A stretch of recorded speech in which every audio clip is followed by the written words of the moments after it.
What's up, ladies and gentlemen? My name is Scythe, and today is the day to remember because it has been a very long time since I ended up actually making my original video talking about TROVE'S rarest mounts. There's a couple things that I'm factoring in before going into this video.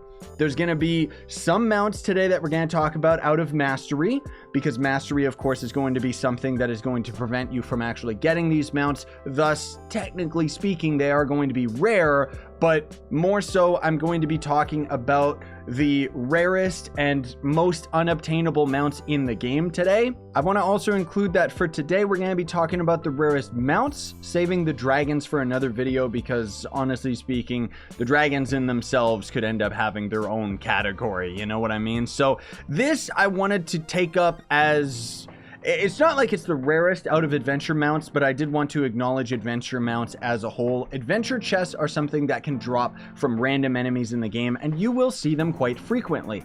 The problem is that there's so many different adventure chests that farming for a specific mount is very difficult, and actually getting one of these puppies out of an adventure chest unboxing is extremely difficult as well. And I'm not talking about this mount specifically, I'm just talking about adventure mounts as a whole. Now the difference is that a lot of these you can just end up actually buying from the player market, so it's not that big of a deal. We're already breaking out one of the big boys, Prince Prancy Prance, or Princess Prancy Prance, I don't even know. So the way you end up getting this is not nearly as hard as it used to be back in the day, because now, if I can ever find, where's our chaotic crafting table? Here it is. But normally you would end up getting light chaos vaults from just having a certain character on a certain portion of the leaderboard as a weekly reward. Maybe it was a daily reward, I don't remember, but you can now actually craft light chaos vaults, and you can see it's fairly expensive. Even for somebody like myself, I would never touch any of these. Like, thank goodness I already have all this stuff.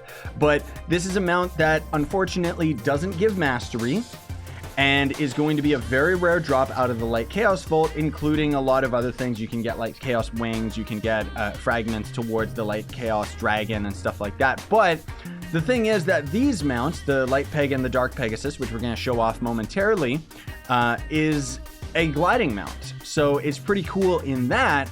But most of all, because this was kind of when the devs were just figuring out the tech of actually having your wings show up on the mount itself. So this is going to be the same equivalent mount that you get out of the Dark Chaos Vaults, which Dark Chaos Vaults, these things used to be the absolute hardest, because the way that you would get these, if I recall, was by having your character in the top 10 leaderboard for power rank on whatever character was the weekly rotation. But now thankfully we can just end up crafting them, because otherwise that was honestly very pay to win. Now Kuroky is one of the few items in the game that is consistently in the chaos chest every single time, including the Sky Seeker wings, a couple different allies and stuff. There are items that are always in the chaos chest rotation, but you just can't get them because they have to drop. It's not something that you can end up crafting out of the chaos chest or anything. It's something that you have to get as a drop, and you have to get it yourselves, because obviously it's a rare drop and it's untradeable. If you do, however, see some people selling it, as you can see right here, near as I can recall, this is back when these mounts actually used to be tradable. I don't think that they're tradable anymore. If these mounts are still tradable, somebody please let me know in the comments and correct me on that. Kuroky, when you actually use him out in adventure worlds, will create these tentacle grass behind you that eventually will disappear. And then we've got an old favorite. This is also something that you very rarely see coming out of the chaos chest. This is the Chaos Hound. One of the all-time first original rarest mounts in the game, because this was something that even since I was playing in the beta days was one of the coolest mounts that you had to get out of a chaos chest. And the cool thing was that that was back in the day, so it was tradable. They had a lot of different skin variations of the corgi mounts, because there was only like a handful of different mount skeletons and models in the game that they could end up changing upon, and because of it they ended up making them cool for video effects. So you can see we got a nice purple trail that's fairly unique to this mount, even the little explosion whenever we end up jumping, and the normal ring video effects whenever we jump is kind of changed with a purple one. So even one of my favorite mounts, the early bird one that I ended up getting, was Pember, which of course is kind of a pun on like an ember, right? But this was the first fire mount I ended up crafting, but I just wanted to put into perspective just how cool these old mounts were, in that they had a lot of fire video effects and, well, just video effects in general around them to kind of separate them and make them unique. I guess we should talk about the Warplane, right? Technically, you can kind of get this thing out of Bomber Royale now because you can just trade your Bomber Royale tokens for it. But back in the day, you used to actually have to grind PvP like a madman in order to end up getting enough XP to end up increasing your battle level. It was like a limited amount of XP you could get per day or something. Or it was just ridiculous and on like hourly timers or something. This was the first original airplane mount that was added to the game. There has actually been a couple reskins now.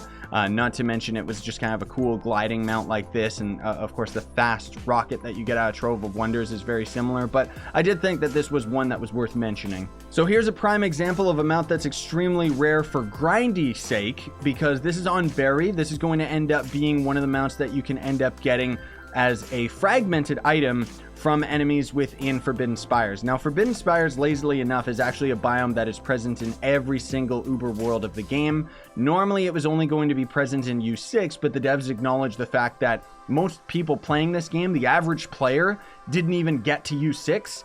And as far as the devs were concerned, which is something that I don't agree with in their design choice of this game, is they put a lot of work into this biome, so obviously they just wanted to make it present to every other Uber world. So anyways, enemies there can end up dropping fiery feathers as well as blue dragon scales. Now that is going to be an item that is related to a dragon that you can end up actually crafting without dragon coins, but on Berry is something special because this was, and it still is, one of the coolest mounts in the game, especially as a grindable mount. It's going to roughly take you 8 to 15 hours, depending on how RNG goes with you, but it's got great video effects and is one of the only mounts that actually has fire video effects coming out of its wings. That is the new fire video effects rather than the old fire video effects that you saw with like an example of Pembar. That's why I wanted to show you guys that one, because this is just absolutely beautiful. There is a higher quality version of this that you end up getting out of Mastery, but we'll talk about that later. Then we've got the Spikewalker mount, which arguably isn't a very cool one, but it's extremely rare. It really is. We're going to be showing off all the Shadow Tower mounts here next, guys, because basically what happens is when you end up going into the Shadow Towers, you can end up fighting each of the different bosses, and as you end up opening their dungeon chest with a Shadow Tower key, you're going to have a chance of actually getting a chest that will end up containing any of these Shadow Tower mounts. Now, there's one in particular that I know you guys are waiting to see, which is probably one of the coolest mounts in the game, as well as one of the rarest. The thing to consider is that for a lot of these uglier Shadow Tower mounts that aren't really that special, you know, you can end up buying them on the market for fairly cheap. But again, if you're just outright trying to end up unboxing it, obviously that's going to end up being, you know, super difficult in and of itself. This is the one that you get out of Weeping Prophet. This one's actually really cool and one of my favorite mounts in the game, and you can get this one out of Pinata God. And then unfortunately, rather than having a really cool mount out of Hydra, we just have two different mounts that are pretty much the exact same. There's this one, which kind of is cool for lore's sake, because this is going to end up being the allies that the Hydra boss ends up summoning to protect itself. But then disgustingly enough, there's going to be a severed Hydra head, which I feel is very inappropriate for this game that otherwise doesn't have anything even slightly related to gore or violence or anything like that. I mean, you're going around punching everything, and we're all big kids. We can stand something like this. I just feel that it's a little bit repulsive. Just for my own sake, I would much rather have preferred an actual Hydra with 3 heads that you could end up riding, or even just a slithering snake mount or something. But this is just going to end up being another gross worm mount. And then you can end up getting 2 of them from Dreadnought. One is going to be this right here, which is kind of cool for the simple fact that this is going to end up being the nuke that the Dread boss is going to end up using to absolutely decimate the arena. And then lastly, we have the Dreadnought Mark, is this Mark 1 or Mark 2? Dreadnought Mark 1 prototype, which is probably one of the coolest mounts in the game before the devs ended up just reskinning it over and over for a bunch of dumb Halloween mounts, which there's been such crazy innovative mount ideas from modders for this, including a Spike Walker one that was like a giant tree that was like Fae themed from the Fae biome and stuff. And I mean, I would love to see those mounts end up making an appearance into the game rather than just seeing the ones that the devs keep reskinning, because honestly they're usually a little bit lackluster. That said, the devs ended up making this mount and it's absolutely awesome. When this came into the game, it was selling like hotcakes. It was absolutely crazy. It's still a very expensive mount because of the fact that this is probably one of the actual rarer mounts in the game in terms of grinding, because grinding Dreadnought is just a chore, isn't it? Let me tell you, when I was farming for my 300 Dreadnought badges, I didn't get this mount once. So up next we've got Kazarin or whatever, which as far as I recall, there's no little icon by it, but I'm pretty sure this was actually for mastery level 500, which any level from 300 mastery and up, if I'm not mistaken, it starts costing more and more and more mastery in order to end up getting a mastery level. This is Trove mastery, not Geode mastery. Like for example, for me, it costs 316 Trove mastery points in order to get a mastery level now, which, to put it into perspective, when you're at the beginning of the game, it costs 100 mastery points to get a level, so ay caramba. Now, the only thing that's cool about this is that it's a golden, fancier version of Prancy Prance and McEvil Face, which are the light and dark Pegasus mounts, but other than that, not really anything going for it. Rarer still, and I want to take this opportunity to show you that the Megohm Excavator, which, you guys remember what this thing used to look like? Well, if you didn't, it didn't look like this. The Megohm Excavator was single-handedly one of the most ugly reskins that we'd ever seen of the Dreadnought mount. And thankfully, when they ended up releasing, I think it was the U10 update, they snuck in this as a reskin to that reskinned mount.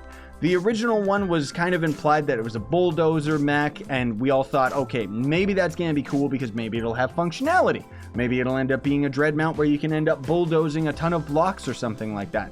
Nope. It was just a Dreadnought that ended up looking like a tractor, and now I'm very happy that they ended up giving us this gold one. Unfortunately, they didn't really go the extra mile of giving it custom video effects or anything like that, but hey, at least they ended up going the extra mile of changing it into something cool, right? Next up on the list, you are not going to see that many people having, because this mount you actually have to have 600 mastery in order to get, and this is the reskin of the Phoenix mount that I was talking about, but look at this thing. It is absolutely beautiful. Of course, it wasn't actually created by the developers. It was created by a modder, including a lot of the video effects as well, which is why this thing is as impressive as it is. I'm not saying that the devs didn't do some little tweaks to it, but for the most part, that's how you know when a mount is absolutely epic like this. It usually means that the developers didn't make it. So, of course, it's got the fire wings as well, but it's kind of got a nice blue and white fire amidst the fiery wings, and it just makes it look spectacular. Again, this doesn't really count as a dragon mount because it can't shoot fireballs and doesn't give you any stats, which, I mean, mastery mounts shouldn't really give you any stats anyways, but this thing is just absolutely beautiful. And that's gonna do it for us today, ladies and gentlemen. Part 1 of the rarest mounts in Trove is done. In part 2, we're gonna be taking a look at some of the most difficult mounts in the entire game to get, including Gonda and even Yabaki. I wanted to make sure that we ended part 1 on one of the rarest mounts that you could possibly end up getting that was tied to mastery. The next video is going to have a lot more mounts that actually have functionality as well as coolness factor. Be sure to leave comments about what you think is the best mount in the entire game, and I'll end up having a video talking about the community's favorites. Thank you all so much for watching. Be sure to smash that like button, subscribe, and hit that notification bell so you know when the next part 2 of the Trove's Rarest Mounts ends up going out. And if you want to go the extra mile of supporting me, there's all sorts of links down below that explain just how you can do that. Sayonara and stay epic, everybody.